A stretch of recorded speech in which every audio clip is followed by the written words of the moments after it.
Will I be watching it? I'd rather shut my private parts in a car door.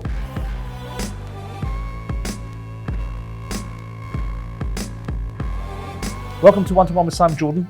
Keep leaving your questions in the comment section below and let's get the conversation going.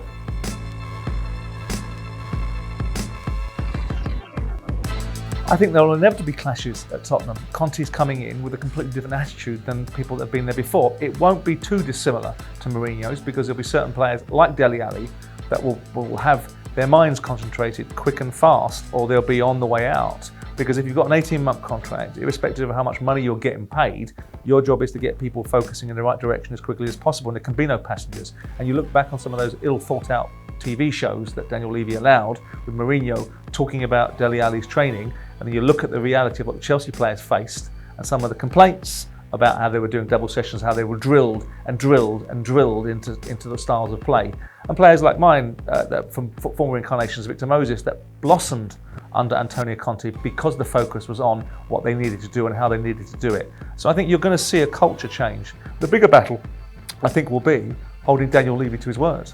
And clearly there must have been a word which basically was yes to Antonio Conte. Yes, you can have this. Yes, you can have that.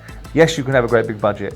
So I think it's some interesting times, and I expect the majority of Tottenham players to get on board with a few high-profile casualties, and I suspect one of them may just be Dele Alli.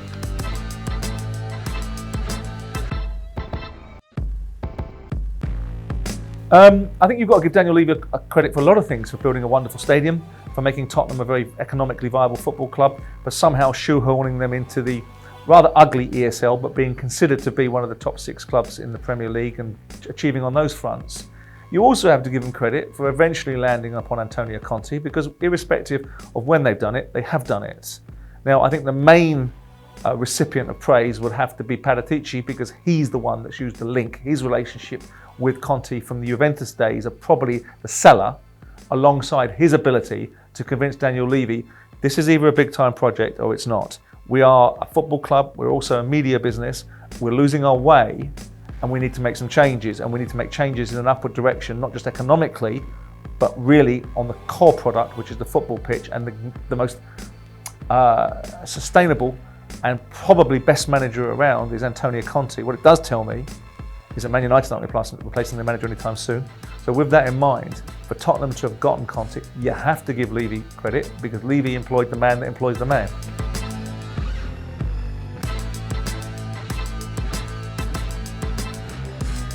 Look, I'm not really entirely sure why you'd want to sell Marcus Rashford if you're at Manchester United. You've got bigger fish to fry than selling players like Marcus Rashford. Marcus Rashford, to me, isn't all he's cracked up to be, but he is a very good player, and I think he's actually come back stronger and quicker. And clearly he'll be quicker, because I think he was carrying something for the majority of last year, an injury of sorts, because clearly that's why he's in an operation state, the bleeding obvious.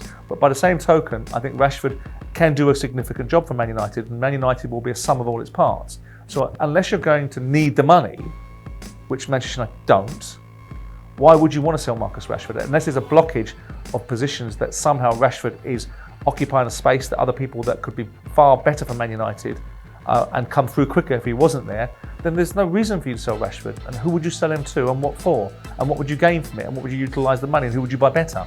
No, I think the job would be to get an elite manager working with Marcus Rashford, to build Marcus Rashford to the stage where he becomes a world beater, rather than a player that promises lots of things but doesn't do as much as he could do in a goal scoring chart. So no, I wouldn't be selling Marcus Rashford.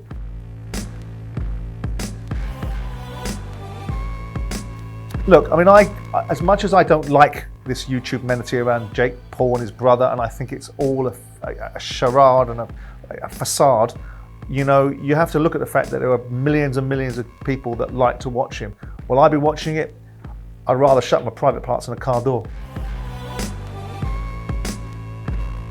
Well, the transfer window for me has always been an unnecessary evil to serve no greater good. Once upon a time, sage like Alex Ferguson made the observation that it was an appropriate thing. Well, that's great for Manchester United, who can do their business and afford to do their business all in one fell swoop and buy what they want, when they want, how they want, within the confines of the window. But for other people in football that need to trade players at different times during the year, have different requirements, it's always been an absolute nightmare. It has also clearly, undeniably driven up the opportunity for the most loathsome of speeches, which is the agent, to prosper in between the gaps, getting in between the wall and the wallpaper. And no worse time than in the January transfer window, when most bad business is done, because it's normally done out of desperation and people get to leg one another over. So I look at it and say, I've never wanted it. I think it's a restriction of trade. I think in this day and age where football clubs need to find the ability to be able to trade, no other industry stops you from selling your product except in defined times of the year. Don't see why football should be any different. And I think it absolutely has created an unfair landscape to increase the value of players, to increase the salaries of players, and to diminish the way that clubs deal with one another at certain times of the year, because in January you really are in the territory of having your pants taken down left, right and centre.